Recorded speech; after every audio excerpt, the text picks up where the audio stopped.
Hello po mga kabayan, kumusta kayo? So for today's video, ituturo ko lang po sa inyo kung paano nyo malalaman kung eligible nga po ba kayong makareceive ng maternity benefits at kung magkano nga po ba makukuha nyo kung kayo po ay mag-apply ng maternity benefits sa SSS. So dito po, gagamitin natin pang-check ay cellphone lang po. Hindi nyo na po kailangan pang pumunta sa mga SSS branch kung kayo po ay busy. Basta po may cellphone kayo at internet, pwede nyo pong ma-check kung eligible nga po ba kayong makareceive ng maternity benefits at kung magkano po ang makukuha nyo kung kayo po ay mag-apply. Madali lang naman po ito mga kabayan. So follow nyo lang po itong tutorial ko at ituturo ko po sa inyo yung mga step by step kung paano po malaman kung eligible tayo at kung magkano yung makukuha natin sa ating mga SSS maternity benefits. So ganito lang po ang inyong gagawin. Una po, pumunta lang tayo sa ating mga browser. So, ang gagamitin kong browser dito ay Chrome browser. Pwede kayong magamit ng ibang browser kung anong browser kayo mayroong dyan. Open lang natin ang ating mga browser. And then, pagdating dito sa ating mga browser, i-search lang natin dito ang, ayan, SSS, www.sss.gov.ph online. Yan po ang isi-search natin. Then, lalabas po yung mga suggestion dito sa SSS. Ang hahanapin po natin dito ang Republic of the Philippines Social Security System. And then, i-click po natin tong member login. And then, mapupunta po tayo dito sa website ng SSS. So, dito po, ayan, ilalagin po natin dito yung ating mga SSS online account.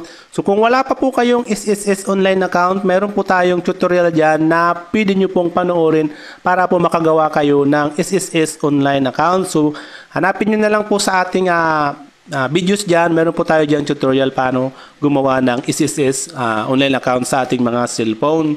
So pag once po na nakagawa na kayo, bumalik lang po kayo dito at ilagay nyo po ang inyong mga user ID at ang inyong password ng inyong SSS online account. And then, i-click mo po itong sign in.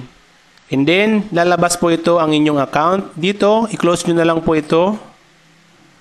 And then, mapupunta po kayo dito sa inyong SSS online account. So, dito po, pupunta po tayo sa ating inquiry. I-click nyo po yung inquiry para po makita nyo kung eligible kayo para sa maternity benefits. I-click lang po natin yan.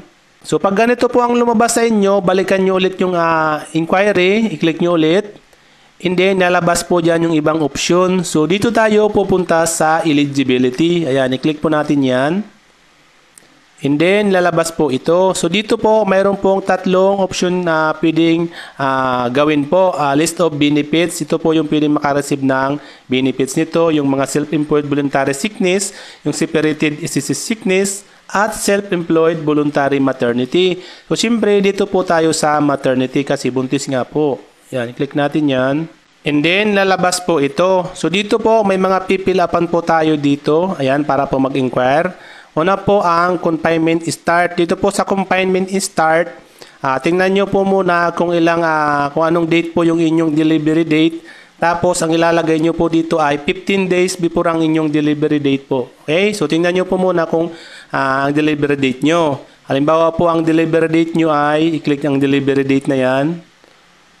Ay sabihin natin January. I-click nyo po yung date na yan. And then, halapin nyo lang po dito kung anong month. Halimbawa, January, next year. Kasi ngayon po ay 2023 October. And then, siyempre, baguhin nyo po yung year na yan.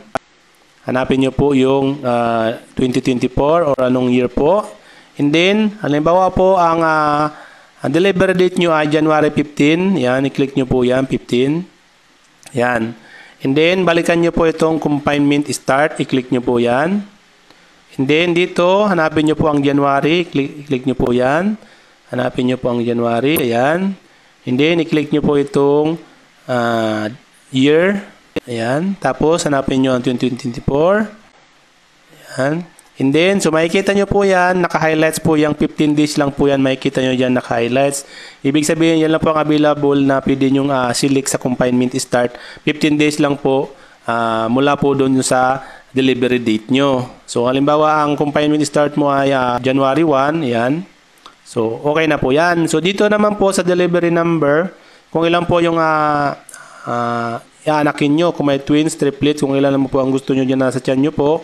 Halimbawa po isa, kung gusto nyo baguhan, i-click nyo lang po yan at ilagay nyo po ang number na kung ilan po, halimbawa sila lang po. And then dito sa delivery type, select delivery type, i-click po natin yan. May lalabas po dyan, ayan po. Ang mga lalabas po dyan, normal, cesarean, abortion, miscarriage, normal, cesarean, solo parent. Ayan po. So mamili po kayo dyan kung alin po kayo dyan. So siyempre dito tayo sa normal. Pag okay na po yan, napilapan mo na po yung apat na yan, i-click mo na lang po itong submit na makikita mo po sa baba. Ayan po. Click nyo po yan. And then, ganito po ang lalabas. I-scroll up mo lang po siya.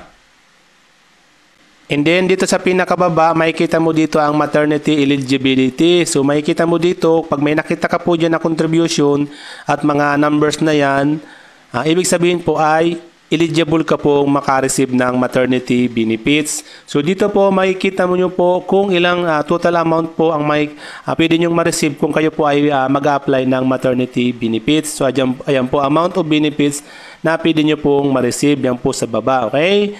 So ganun lang po ang gawin nyo mga kabayan kung gusto nyo pong malaman kung eligible po kayo makareceive ng maternity benefits at kung ilang po ang marireceive nyong maternity benefits kung sakali pong mag-apply kayo sa SSS Online. So para po dun sa pag-apply ng maternity benefits at yung mga step na pwede nyo pong gawin, mayroon po tayong tutorial dyan na gagawin mga kabayan. Pwede nyo pong i-visit sa ating mga videos. Okay?